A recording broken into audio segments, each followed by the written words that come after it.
welcome back. At least 124,000 schools are closed over COVID-19 fears, impacting at least 55 million kids across the U.S. The sudden change can sometimes seem scary for kids. So how are parents to handle their kids' emotions during this crisis? Let's ask Marine veteran and mental toughness expert, Eric Rittmeyer. Eric, listen, I will listen at any time to a mental toughness expert. Overall, how would you counsel parents and kids to deal with this? Yeah, it's tough, Pete, and you got some kids on you too, so you really need some advice. I do. This is really for me.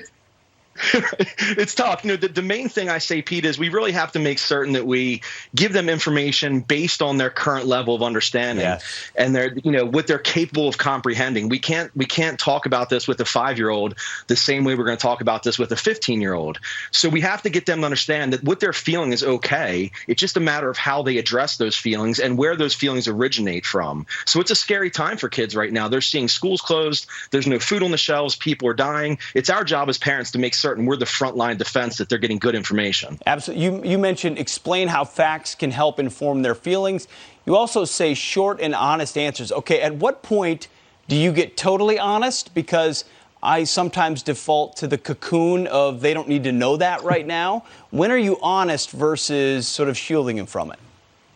Yeah, you're a military guy, Pete, just like myself in the Marine Corps. It's information's on a need-to-know basis. Yes. So for our kids, I believe it's a matter of what questions are they asking? Let's answer those questions, but let's stop once we answer the questions and see if it brings up more questions for them, and not try to explain quantum physics to them if that's not what they need to know. It's addressing what they're feeling, making certain that they feel like these emotions are real. Mom and dad understand my emotions. We're going to address them, but we're also preparing them for later in life where they deal with difficult situations and how to handle it, because they're going to deal with difficult stuff. Well, so you're saying their follow-up questions will tell you a lot about what they may need to know.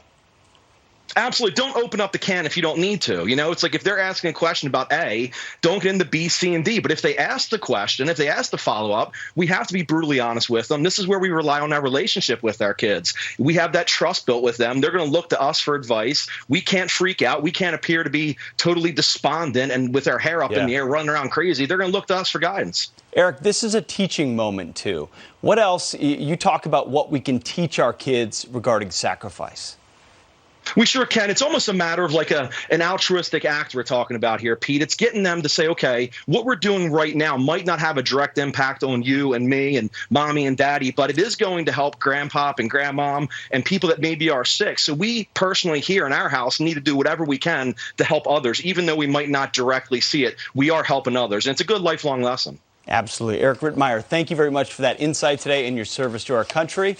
I'm going to use some of these tips today directly. Thanks, Pete. Good seeing you, buddy. You got it. Thank you. Thank you. All right, still ahead, a group of vets